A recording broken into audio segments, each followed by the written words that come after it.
Sabemos, porque ya se ha hablado muchas veces desde el gobierno de este tema, se está tratando de simplificar el sistema de impuestos. Hay una reforma propuesta para eliminar la mayor parte de los gravámenes, esos que tienen un peso por ahí muy pequeño en la recaudación y que complican la vida de las personas. Por eso tomó fuerza en los últimos tiempos una propuesta de un centro de estudios económicos muy influyente para implementar un único impuesto a las ventas que unifique IVA, ingresos brutos, tasas municipales, pero claro que requerirá un amplio consenso con gobernadores. Se lo conoce así de manera informal como el super IVA. Vamos a ver de qué se trata. Estamos en contacto con Guillermo Poch, que es tributarista, para que nos explique un poco esta propuesta. Hola Guillermo, buenas tardes. ¿Cómo andas, María Isabel? ¿Todo bien? Muy bien, ¿y vos? Gracias por atendernos, ¿eh? Por favor, gracias a ustedes. Bueno, contanos esto ahora del super IVA. ¿Sería un impuesto solo? ¿De qué alícuota, por ejemplo? Mira, como vos bien indicabas, o sea, lo que acá se está intentando es juntar varios gravámenes. El IVA lo tenés en algunos casos al 21, 10,5, a veces tenés exenciones.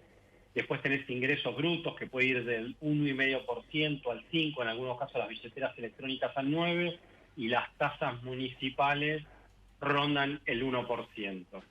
¿Sí? Entonces, lo que se tendría que intentar buscar debiera ser de que todo ese IVA en conjunto no supere el 21 o 22% para estar alineado a lo que es el mundo. Uh-huh. En Argentina tenés esta superposición de impuestos que vos mencionabas en la introducción, después yo te iba diciendo las alícuotas, y si sumamos todos, en algunos casos, te pudiese llegar con una empresa al 30%. Ajá. Y sería inviable totalmente. Entonces, a tu pregunta es, ¿cuál debiera ser el impuesto? Y siempre uno tiene que estar mirando y comparándose con el afuera, porque si no quedás descolocado en este mundo tan globalizado. Uh-huh, uh-huh. Ahora, Con lo cual, sí. No sería fácil, pensaba, unificar en una sola alícuota para todos iguales cuando, por ejemplo, hay determinados tipos de actividades económicas, ya sea de venta de productos, de servicios o de profesionales, que, por ejemplo, hay algunos profesionales que no pagan ingresos brutos. Muy buen análisis desde el punto de vista tributario, ¿sí? Porque es lo que pasa. Cuando vos tenés una diversidad de gravámenes, lo que se intenta hacer es ir ajustando de alguna manera la carga tributaria a la capacidad contributiva de ese sujeto. Ajá. Entonces es muy difícil tener un único gravamen, porque lo más fácil para todo el mundo sería aplicamos un único gravamen. En Claro. Argentina, viste que siempre hablábamos que tenemos un montón de impuestos, todo. Cuando vos decís, bueno, simplifiquémoslo, el gran problema es que Argentina necesita mucha recaudación, y si se lo aplicaras en un único gravamen a la persona, en algunas actividades lo dejaría fuera del mercado, no podrían funcionar. Es muy buen análisis desde el punto de vista tributario que dice, che, Guillermo, no es difícil implementar esto cuando uno lo quiera bajar en la práctica, porque alguien, tipo a un profesional, cuando hoy se lo hace exento, ¿cómo le terminás aplicando esta situación? Claro. Es como vos decís, o sea, desde nuestro lado lo vemos de la misma manera. Uh-huh. ¿Y hay manera de hacerlo de forma equitativa? Va a ser difícil. Lo que Argentina tendría que proponer es una baja en todos los impuestos, y de manera tal que este super IVA nunca te vaya a superar el 21%. Claro. Pero el problema es, ¿quién de esos tres estados que vos hablaste, nacional, provincial, municipal, es el que termina resignando? Claro. Son todos, o sea, aparecen esas problemáticas cuando lo querés bajar a la práctica. Uh-huh. En otros países, Brasil, también de alguna manera intentaron ir juntando, pero también el sistema tributario brasilero es complejo como el nuestro.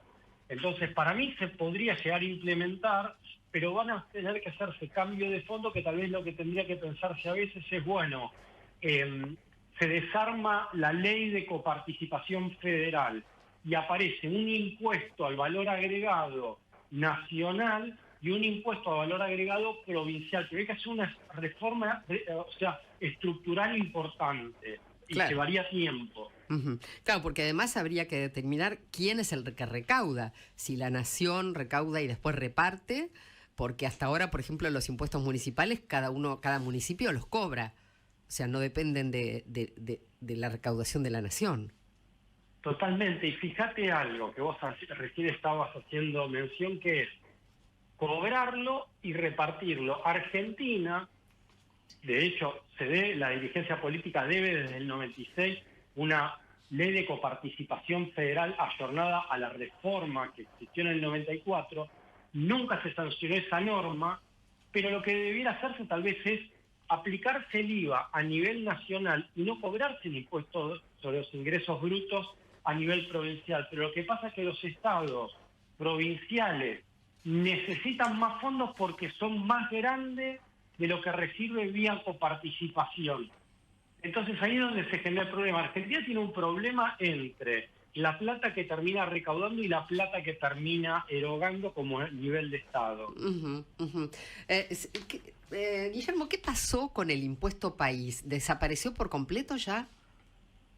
Perdió vigencia. Fue una de las pocas veces, María Isabel, que un impuesto se murió como se había establecido inicialmente. No tenemos muchos casos. Tenemos el impuesto a los docentes, después se derogó el impuesto a la ganancia mínima presunta, pero desde la vuelta a la democracia no tenés tantas situaciones en donde impuestos que se crearon terminaron extinguiéndose, por así decirlo, como un dinosaurio. Son poquitos, ¿eh? Bueno, es el caso del impuesto país, el 30% sobre todas las importaciones y las operaciones de cambio. Ahora, hay otro impuesto que era por un año solo y que quedó para siempre, el impuesto al cheque o a los débitos y los créditos. Así es, y es como vos decís, se había creado por impuesto de emergencia, y lo llamativo es que es un impuesto que viene desde la dictadura de 1976, que es ese gravamen. Ajá. En un momento se derogó y después renació de la ceniza. Fíjate cómo es el sistema tributario de Argentina. Vienen los impuestos por emergencia. Se van, después vuelven, o vienen para quedarse. Entonces Argentina tiene un problema a veces de cuántos compromisos puede tomar con la ciudadanía, muchas veces que son más de lo que realmente le corresponde, como que Argentina tendría que hacer foco en decir, este país con tantos recursos humanos, recursos naturales, todo, ¿cómo podríamos generar mayor riqueza? Fíjate que si no nos pasa lo que siempre pasa, de que estamos en una crisis, aparece un nuevo impuesto, se queda ese nuevo impuesto, y hoy estamos a nivel de la región en una carga tributaria más alta de la región. Qué bárbaro. Guillermo, muchas gracias por tu tiempo, un placer. Por favor y a disposición. Gracias, muchas gracias. Guillermo Poch, tributarista, hablándonos de esta propuesta que no es fácil, como él nos explicaba, de un super IVA que incluya impuesto a los ingresos brutos, el IVA y tasas municipales.